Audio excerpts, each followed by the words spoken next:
Maseret Erubin Daf Mem Zayin commence, Bezrat Hashem, à la 4e ligne. Et la Me'ad Etnan. La Gemara avait donné quelques règles de halakha.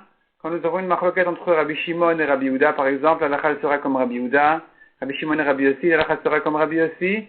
Et la Gemara, après quelques règles comme ça, a ramené Rav Mesharshia qui disait qu'on ne tient pas comme toutes ces règles-là. On ne tient pas comme ça. Et la Gemara demande, mais d'où Rav Mesharshia il dit une chose pareille, d'où il sort ça? La Gemara nous ramène maintenant quelques Mishnayot, quelques exemples desquels Rav Mesharshia pourrait tirer sa preuve comme quoi on ne tient pas comme ça, comme ces règles-là.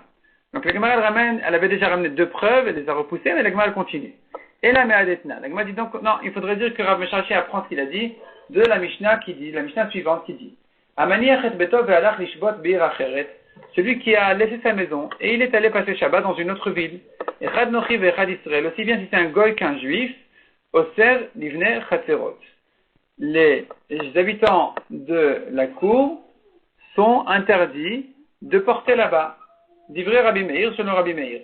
Parce qu'on considère qu'il est encore habitant du premier endroit, et donc il doit participer au Hérouv. Sans ça, il interdit tout le monde. Il interdit à tout le monde de porter là-bas. Rabbi Yehuda Omer eno oser, selon Rabbi Yehuda, non, il n'y a pas de problème, il n'interdit pas. Puisqu'il n'est pas dans la ville, il n'interdit plus. Il est plus considéré comme habitant de cette première maison, et donc, on n'a pas besoin de l'associer dans le Hérouv. Rabbi Yossi Omer. Nochri oser, Israël eno oser. Rabbi Yossi dit, il faudrait faire la différence entre un goy et un juif. Un goy, il interdit. Il est considéré comme un habitant du premier endroit parce qu'il peut revenir en plein Shabbat. Un juif, non. Mais car un juif n'a pas l'habitude de revenir Shabbat. Rabbi Shimon Omer a filé niachet beto. Rabbi Shimon dit plus que ça encore, mieux que ça, il a laissé sa maison, il est allé passer Shabbat chez sa fille, même dans la même ville, et non oser. Il n'interdit plus sa propriété, son parti de la propriété commune, donc de la cour. Il n'interdit pas de porter là-bas, il n'est pas considéré comme un habitant là-bas parce que car il a déjà éloigné son esprit de cette première maison, il est pour l'instant chez sa fille, il est tranquille là-bas, donc il ne compte pas revenir chez lui à la maison. Et là, Rav est venu dire, la halakha, sache qu'elle est comme Rabbi Shimon, alors que contre Rabbi Shimon ici, nous avons Rabbi Meir, Rabbi Yehuda et Rabbi Yossi. Donc, ils ne sont pas 3 contre 1, parce qu'ils sont toujours 1 contre 1 contre 1 contre 1, chacun donne son avis. Mais la halakha, selon nos règles, devrait être ou comme Rabbi Yehuda, ou mieux que ça encore, comme Rabbi Yossi. Pas comme Rabbi Shimon. Donc, on voit d'ici, Ouman Paligale, or qui est en discussion avec lui? Rabbi Yehuda. Ve'amret Rabbi Yehuda vers Rabbi Shimon. Halakha qui est Rabbi Yehuda. Or, nous avons dit que quand nous avons Rabbi Yehuda contre Rabbi Shimon, halakha doit être comme Rabbi Yehuda. Et donc, Rachid dit de même pour Rabbi Yossi. Rabbi Yossi aussi, il est en discussion avec Rabbi Shimon. Donc, on devrait trancher la halakha, pas comme Rabbi Shimon selon nos règles. Donc, on voit d'ici qu'on ne tient pas comme ces règles-là. Ou Maïkouchia, demande à Gma, mais quel est le problème? Dilma Achanami, peut-être qu'ici aussi on dira la même chose. Echad itmar itmar, echad itmar le itmar. De la même manière qu'on a repoussé les 2 premières preuves, on pourra repousser cette 3e aussi. Là où on a un enseignement clair qui va contre les règles habituelles, eh bien, on tiendra comme l'enseignement en question. Donc, si on a des exceptions où on a appris de nos maîtres, la halakha est comme Rabbi Shimon exceptionnellement, là-bas, elle sera comme Rabbi Shimon, il n'y a pas de problème.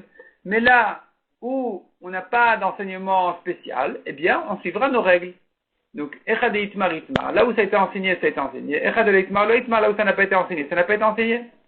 Et la me'adetna. La Gemara dit, bon, d'accord, on va trouver une autre Mishnah. Vezeu she'amru, c'est là-dessus que les Chachamim ont dit, et ani me'arev beraglav. Donc, il est question là-bas de quelqu'un qui place son Hérouv Troumin sans pain. Il n'a pas besoin de poser un pain, il suffit qu'il arrive à l'endroit en question où il veut fixer son Hérouv, où il veut fixer son habitation de Shabbat, sa Shivita, et il s'arrête là-bas Ben Hashmashot, après il revient à la maison et on considère qu'il habite plutôt à l'endroit où il était Ben Hashmashot. C'est ça ce qu'on appelle que le pauvre, Yani me'arev beraglav, le pauvre qui n'a pas de pain à laisser là-bas, il peut prendre son Hérouv à pied. À pied, il marche jusqu'à l'endroit où il veut passer son Shabbat, ou plutôt là où il veut considérer son habitation de Shabbat. Rabbi Meir Omer Anu, en anu la ani. Rabbi Meir dit, on ne permet qu'à un pauvre de faire un Hérouv pareil. Pour un pauvre, il y a une coula spéciale qu'on ne lui demande pas, on n'exige pas qu'il pose là-bas un pain. à lui on va permettre de marcher à pied et de prendre son hérouve à pied. Mais un riche, il a qu'à envoyer son pain, le poser là-bas, le laisser là-bas. Rabbi Yehuda Omer Echad Ani v'Echad Ashir, Rabbi Yehuda n'est pas d'accord avec ça. Il dit, il n'y a pas de différence entre le pauvre et le riche. L'homme Roumervin Bepat et Akel Ale Ashir, tout ce qu'on a demandé, un pain pour le héros, c'est que pour faciliter aux riches, chez l'Oyetsev Yarev Veragla, pour qu'il n'ait pas besoin de se fatiguer à prendre son héros à pied. Mais s'il veut le prendre à pied, il n'y a pas de problème, il n'a pas besoin d'être pauvre pour qu'on lui permette de prendre son héros à pied. Et donc là, voici, nous avons ici une marloquette. Est-ce que le riche peut faire son héros à pied, oui ou non? Au matni le Rav Chia Barashi le Chia Barav, Kamed Rav. Rav Chia enseignait à Chia Barav, à Chia fils de Rav, devant Rav, le père de son élève. Et donc Rav Chia enseignait, nous avons ici Rav Chia et Chia Barav. Ce sont deux personnes différentes. Rav Chia ici, il était le maître, Chia Barav, il était l'élève, donc Chia fils de Rav. Et donc Rav Chia enseignait à Chia Barav devant Rav. Il lui a dit, Echad Ani ve'Echad Ashir. Il n'y a pas de différence entre le pauvre et le riche. Il peut prendre son hérouve à pied. Mais Amar la Rav, et Rav, en entendant cet enseignement que Rav Chia avait enseigné à son fils Chia, Rav s'est mêlé dans l'histoire, dans le cours, et lui a dit, si Emba Nami, tu peux compléter en disant aussi, Alakha ki Rabbi Yehuda. Alakha est comme Rabbi Yehuda. Il n'y a pas de différence entre le pauvre et le riche.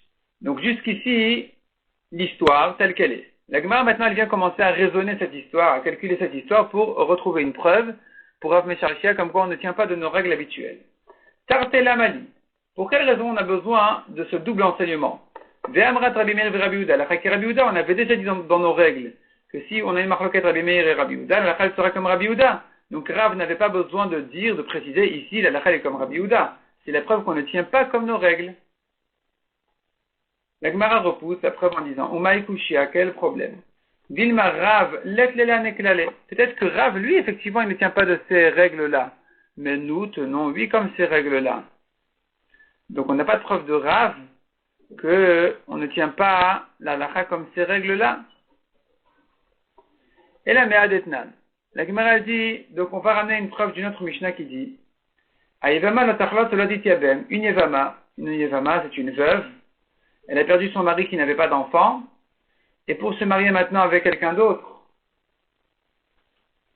elle a un problème, c'est qu'elle devrait faire yiboum, se marier avec le frère de son mari de manière à amener une suite, une descendance à son mari. C'est considéré comme la suite, la descendance de son mari. Ce qui s'appelle yiboum. Si maintenant elle ne veut pas se marier avec son beau-frère, ou plutôt si, disons, le frère ne veut pas la prendre, mais plutôt comme ça, alors, pour qu'elle puisse se marier avec quelqu'un d'autre, avec un étranger, elle doit faire mitzvah chalitza, lui enlever la chaussure et faire toutes les halachot qui sont écrites là-bas, de manière à la permettre à tout le monde. Et donc ici, nous avons une Mishnah qui dit, Ayevama, cette veuve en question, cette Yevama, lotachlot lotityabem, elle n'a pas le droit de faire ni chalitza, ni yiboum, achiyehula shlosha chodashim, jusqu'à ce que passe 3 mois depuis la mort de son mari. Vechen she'ar kol hanashim, de même toutes les femmes, le Inassou Veleitartou n'ont pas le droit ni de se marier en faisant la choupa, ni de faire les kiddushin, ad sheyehu lahen shlosha chodashim, jusqu'à ce que passe 3 mois depuis que elles se sont séparées de leur premier mari. Echad vetulot ve'echad ve'ulot, aussi bien des femmes qui n'ont pas eu de contact avec leur mari, que des femmes qui ont, oui, été connues par leur mari. Echad almanot ve'echad grushot, pas de différence entre les veuves et les divorcés. Echad arusot ve'echad nesot, pas de différence entre si le premier mariage n'était qu'en étape de kiddushin, qui est de donner la bague, ou plus que ça encore, c'était déjà la choupa, elle est déjà rentrée dans la maison de son mari. Dans tous ces cas-là, les chachamim ont exigé d'attendre 3 mois, de manière à reconnaître si l'enfant qui va naître, il est le fils du premier ou le fils du deuxième. Rabbi Yehuda Omer, Rabbi Yehuda dit non, on ne fait pas d'une xéra d'interdire tout le monde dans tous les cas. Il faut voir chaque cas selon ce cas. Rabbi Yehuda Omer nesuot, yitarsu, les femmes qui étaient déjà mariées. Donc marié, c'est une étape de plus que les kiddushin. Les kiddushin, c'est qu'un kinyan. Il a acquis la femme. Il lui a donné la bague, il a acquis. Le mariage s'appelle nisuin, qui veut dire qu'il a ramené chez lui à la maison. Aujourd'hui, ça se fait en un jour, mais ça pourrait très bien se faire en un an même. Un jour, il donne les kiddushin. Un an plus tard, il fait les nisuin.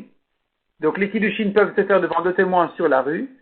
Et les nisuin se feraient, et la fille, elle rentre chez son père. Un an plus tard, elle va chez son mari, ce qui s'appellerait nisuin. Donc Rabbi Yehuda dit, les Nesuot, les femmes mariées, Itarsu, elles peuvent avoir des Kiddushin maintenant. Parce que finalement, elle ne va pas avoir d'enfants de Kiddushin. Le Kiddushin, c'est une bague. Une bague, c'est rien. Ça ne va pas lui donner des enfants. Donc, il n'y a pas ici de problème de confondre le fils du premier et du deuxième. Varusot, Inasu. Et inversement, les femmes qui n'étaient pas mariées, qui n'ont eu que des Kiddushin du premier mari, elles peuvent cette fois-ci se marier avec un deuxième mari, parce que finalement, elles n'auront pas d'enfants de toute façon de ce premier mari. Chutz Me'arusa chez Yehuda, Yipnei chez Libok Gasba, sauf dans la région de Yehuda, où là-bas, le Khatan, il était plus proche de la Kala, il ne se gênait pas d'elle, et donc là-bas, même après l'étape des Kiddushin, on craignait qu'ils aient déjà des enfants.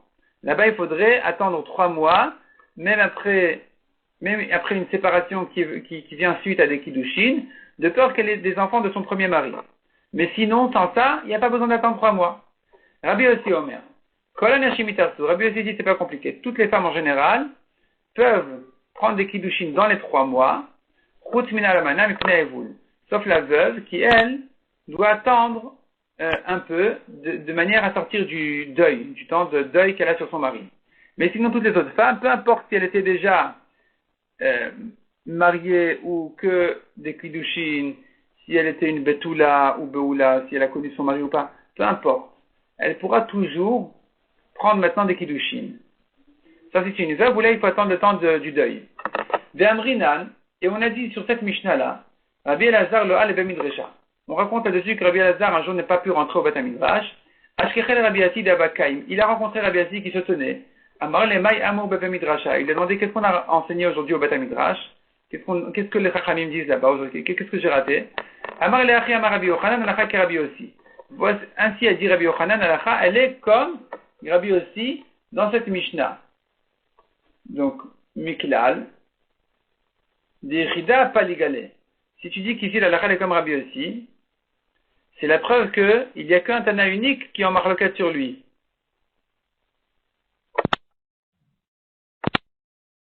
Donc on est en train de dire que l'Alacha est comme Rabbi aussi qui permet immédiatement de prendre les roussines, de prendre les kiddushin. Et là-dessus on a déduit de là que apparemment celui qui est contre Rabbi aussi c'est un Tana unique, puisque on a vu une Stam Mishnah, une Mishnah qui n'a pas cité le nom de son auteur. Elle n'a pas cité au nom de qui elle le dit, celui qui a interdit de le faire. Et si tu tranches comme Rabbi aussi contre une Stam Mishnah, c'est que certainement cette Stam Mishnah-là, elle est un avis unique, un avis d'un Tana unique. Et la Gemara dit ici c'est effectivement un Yechida, un Tana unique qui pense comme ça. Ve'atania, et voici la Braïta qui le cite. Aresh Haïta Redufa Lelech Lebet Avia. Voici une femme qui elle courait toujours chez son père. Donc elle n'était jamais chez son mari de toute façon. Elle était dans une autre ville, elle n'était pas avec son mari. Oshaïta la ka'a simbaala. Ou bien qu'elle était en colère avec son mari. Oshaïta balazaken ochole, ou que son mari était vieux ou malade. Oshaïta hichola. Ou bien qu'elle était malade. Ou bien akara, stérile, zgena, vieille, ktana, petite, ve'ailonit, ve'shena rouya leled. Ou bien qu'elle ne pouvait pas avoir d'enfant. Et donc ailonit, c'est si de naissance elle ne peut pas avoir d'enfant. Et Narouya Leled, ça veut dire qu'elle a pris un certain médicament qui lui empêche d'avoir des enfants. Dans tous ces cas-là, ou bien Oshaya Balach Ravush Betasorim, son mari était en prison, il était en prison depuis longtemps déjà. Donc ça fait déjà 3 mois ou plus que tout le monde sait bien qu'elle ne peut pas avoir d'enfant de ce premier mari. Ou bien Mapelet Lacham Mitat Baala, ou bien une femme qui a fait une fausse couche après la mort de son mari, malgré tout, Kulan Trechin Lampin Shlosha Chodashim livré Rabbi Meir. Toutes ces femmes-là doivent quand même attendre 3 mois selon Rabbi Meir, c'est une misère. Les Chachamim ne font pas de différence entre les femmes comme ci et les femmes comme ça. Rabbi aussi Matir, les Ares et les Nasemiyat, par contre lui Rabbi aussi, il permet immédiatement de se marier, de faire les Kiddushin, même de faire les Nisuim, puisque finalement elle n'était pas avec son mari les 3 derniers mois, donc on ne fait pas de Xéra. Et là revient la question. L'Amali, pour quelle raison c'est la peine de dire que la ici elle est comme Rabbi aussi? Ve'amrat, Rabbi Meir et Rabbi aussi. Alors, Rabbi aussi, ça fait partie des règles classiques que la lacha est comme Rabbi aussi contre Rabbi Meir. Donc, c'est la preuve qu'on ne tient pas de ces règles. Ou Maekushia, à nouveau demande la Gemara, mais quel est le problème d'ici? Peut-être que l'enseignement qui vient nous dire la lacha est comme Rabbi aussi, il est venu nous apprendre qu'on ne tient pas de ce que Rav Nachman a dit au nom de Shmuel, de Amar la lacha qui Rabbi Meir b'Gzerotav, qui a dit que la lacha est en général comme Rabbi Meir dans ses Gzerot, dans ses décrets, Et donc ici aussi on devrait tenir comme Rabbi Meir. Et là on vient de dire non, la halakha elle est comme Rabbi aussi. Donc il y a eu besoin ici de préciser contre l'enseignement de Shmuel qui tient comme Rabbi Meir dans ses xérotes, dans ses décrets. Ici la halakha est quand même comme Rabbi aussi. On ne décrète pas d'interdire toutes les femmes. On voit chaque femme selon sa situation, est-ce que c'est la peine de décréter de l'interdire 3 mois ou pas. Mais en général, il est évident, il est clair de tenir la halakha comme Rabbi aussi. Et la Méa d'Etania. La Gemara dit bon, alors il faut trouver une autre braïta qui dit Holchin yerit shel nochrim. On peut aller au marché des goïms. Velokrim mehen bema vavadim ushfachot. On a le droit d'acheter chez eux des animaux, des esclaves, des servantes, batim sadot ukramim, des maisons, des champs, des vignes. Il a le droit d'ailleurs même de faire un contrat, d'écrire un document dans leur tribunal, chez eux. Car ça ne s'appelle pas qu'il est en train maintenant de renforcer et de reconnaître le pouvoir des goïms et leur justice, même si on a l'impression que ça leur accorde un peu de l'importance, et qu'il risque d'aller et que ça risque de l'entraîner chas v'shalom à la vodazara, on ne craint pas ça. Ou kematil miyadan, ça s'appelle qu'il vient simplement, la raison pour laquelle on lui permet d'écrire ce document-là au tribunal des goïms, c'est pas parce que, plutôt, on ne craint pas ici qu'ils risquent finalement d'apprécier leur manière de juger, mais ici simplement, il ne le fait que pour pouvoir avoir un plein pouvoir sur son bien, pour avoir une preuve sur son bien, pour pas qu'il y ait de problème ensuite. Il ne vient que se sauver, c'est bien ce qu'il vient d'acheter, de la main des goïms. Le Yimaya Kohen, et si cet homme est un Kohen, il a le droit même de sortir en dehors des Israël, de se rendre impur pour la Toumat Eretz Amim, la Touma des pays des goïms. Il a le droit de sortir quand même le Kohen, afin de juger, ou les Arimen, et de contester, c'est-à-dire s'il a un problème, quelqu'un est venu lui prendre un bien, il a le droit d'aller au tribunal, même en dehors des Israël, et de se rendre impur pour ça. Ou Keshem Shemetameh B'Chutz Haaretz, car Metameh Bevet HaKavarot. De la même manière qu'on lui permet de sortir en dehors d'Israël et de se rendre impur là-bas, de la même manière on va lui permettre de se rendre impur au cimetière. Demande la Gemara Bet HaKavarot Al-Kadatar, Souma Doraitaï, est-ce que vraiment va monter à ton esprit de lui permettre d'aller au cimetière un Kohen? C'est une Touma interdite de la Torah. Et là, Bevet Apras des Rabbanan. Il faut comprendre, non, c'est pas vraiment un cimetière, c'est un Bet Apras, c'est-à-dire un endroit dans lequel a été labouré, un champ dans lequel a été labouré une tombe, et que donc, il y a là-bas une Touma des Rabbanan parce qu'on ne sait pas exactement où se trouve la Touma. Et malgré tout, on lui permet au Kohen d'aller là-bas, de se rendre impur pour sauver ses biens. Sauver ses biens et aller juger contre les goïms. Ou Metamel Issa Isha Vilmod Torah, on permet aussi d'ailleurs au Kohen de se rendre impur là-bas, donc en dehors de Israël, ou de passer par un Bet Apras, comme on a dit, afin de se marier ou bien d'étudier la Torah. Il a une yeshiva, un rav, duquel il va apprendre la Torah, il a le droit de se rendre impur pour apprendre pour ces mitzvot-là.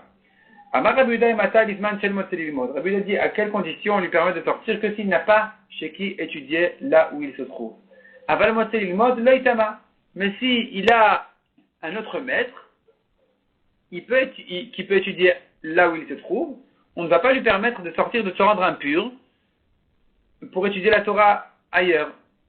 Rabbi Yossi Omer, Af Bisman Shel Motze Lilmod Nami Itama. Rabbi Yossi n'est pas d'accord avec ça, il dit même dans le cas où il a chez qui étudier ici sur place, il a le droit de se rendre impur pour sortir. Les filles, chez elles, on tourne la page. Pour quelle raison on lui permet de sortir alors qu'il a une yeshiva sur place, il pourrait étudier ici? Les filles chez elles, car un homme ne peut pas apprendre de n'importe qui. Chacun, il a ses sensibilités. Il a besoin d'un maître précis qui viendrait répondre à ses besoins. Et que donc, il peut dire, lui, moi je m'arrange avec le rab qui est là-bas en dehors des restes d'Israël. Et donc, je peux me rendre impur pour aller étudier là-bas, je vais mieux réussir. Ici, les rabbanim, mes maîtres, ici, je ne les comprends pas, et je ne peux pas progresser avec eux.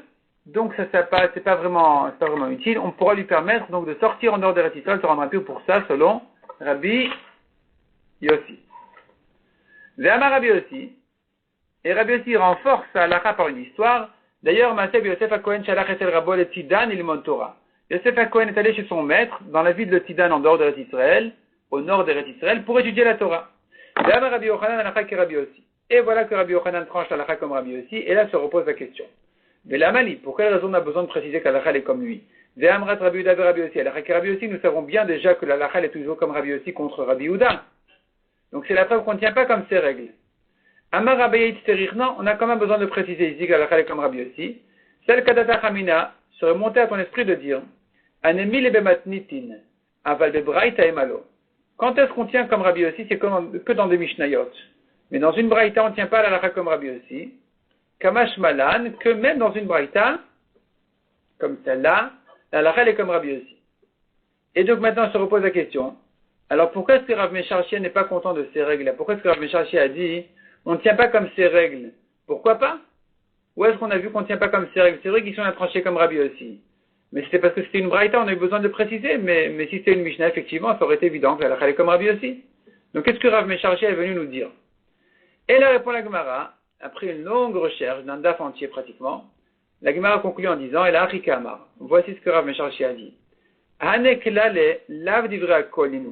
Ces règles-là de tenir comme Rabbi Yossi contre Rabbi Yehuda, contre Rabbi Shimon, ces règles-là ne sont pas évidentes, elles ne sont pas à l'avis de tout le monde, pas tout le monde partage cet avis-là.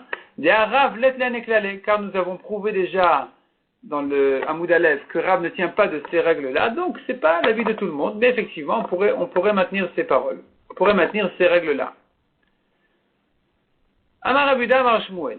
La Gemara maintenant ouvre un nouveau sujet complètement. Chefte Nochri en konin shvita. Les objets d'un goy n'ont pas de shvita. C'est-à-dire qu'on ne considère pas qu'ils ont acquis leur habitation de Shabbat, là, leur endroit là où ils étaient ben hashmashot, pour interdire de les sortir ensuite plus que 2000 amot de là où ils se trouvent. On ne dit pas comme ça. On peut les transporter n'importe où on veut. Les man selon qui Shmuel est venu dire cette halakha. Il est malé Rabbanan. Si Shmuel l'a dit selon Chachamim, Pshita, c'est évident.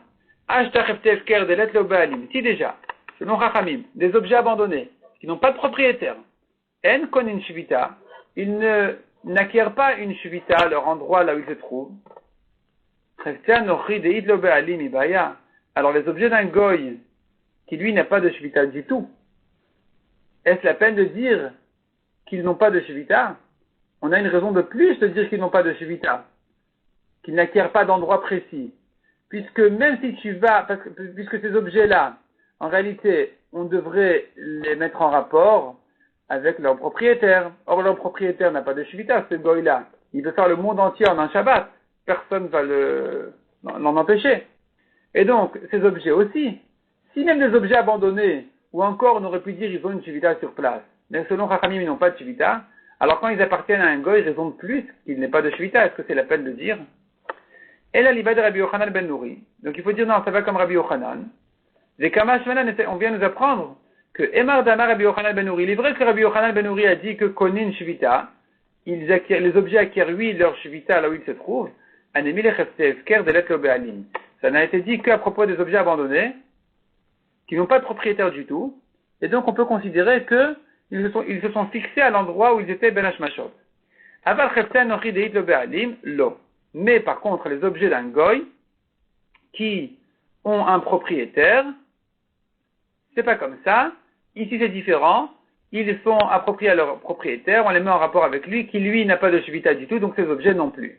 Donc des objets efker ont une shvita. On est limité à 2000 amot, on ne peut pas les éloigner plus que ça. Les objets d'un goy par contre, on peut les éloigner autant qu'on veut. On peut les transporter là où on veut. Métivé, Rabbi Shimon ben Elazar Omer. La Gemara avait objecté d'une braïta qui dit Rabbi Shimon ben Elazar Omer, Ashoel kli min anochi biyom tov.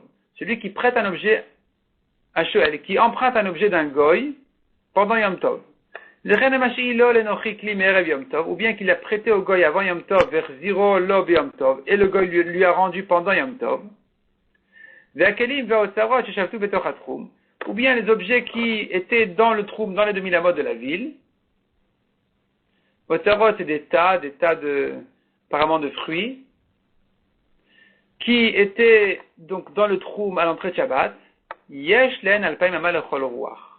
On est limité aux 2000 amot tout autour de de là où il se trouve. Donc ici, on est en train de parler que c'était au goy, ou c'était plutôt au moins chez le goy à l'entrée de Shabbat. Et malgré tout, on tient qu'on est limité aux 2000 amot. On est limité aux 2000 amot tout autour de l'endroit de là où c'était Ben Hashmashot, et on ne peut pas transporter plus que ça. Venochi shevi le perot mechutz la troum. Et d'ailleurs, un goy qui amène des fruits de l'extérieur du troum, en plein Shabbat ou Yom Tov, arez de loyezizem mimkoman. Il n'a pas le droit de les bouger de leur place puisque c'est arrivé dans dehors du troum. Et la Gemara maintenant elle commence à expliquer son objection. Ça va bien si tu dis qu'au moins Rabbi Yochanan ben Uri il pense que de même que les objets abandonnés, les chefté esker, ils ont une shivita, de la même manière, chefté nochi connaît une shivita. De la même manière, pareil, les objets d'un goy ont aussi une shivita. Hamane, comme qui va cette braïta? Rabbi Yochanan ben Uri, on pourra dire qu'elle va comme Rabbi Yochanan ben Uri, il n'y a pas de problème. Et la yamrat kassava Rabbi Yochanan ben Uri. Mais si tu dis que pense Rabbi Yochanan ben Uri, chefté anochi en connaît une shivita. Selon ce qu'on a vu que même Rabbi Yochanan ben Uri est d'accord que les objets d'un goy n'ont pas de shivita, mani, cette braïta là, qui limite les objets d'un goy ou qui était chez le goy ben hashmashot, elle les limite à 2000 amot. Comme qui elle va? Si on dit que même Rabbi Yochanan est d'accord qu'il n'y a pas de shivita pour les objets d'un goy, alors comme qui va cette braïta là qui tient qu'il y a eu une shivita, qu'il y a eu 2000 amot? Le Rabbi Yochanan ben Uri, le Rabbanan, ça ne va ni comme Rabbi Yochanan, ni comme Rabbanan. Donc comme qui ça va?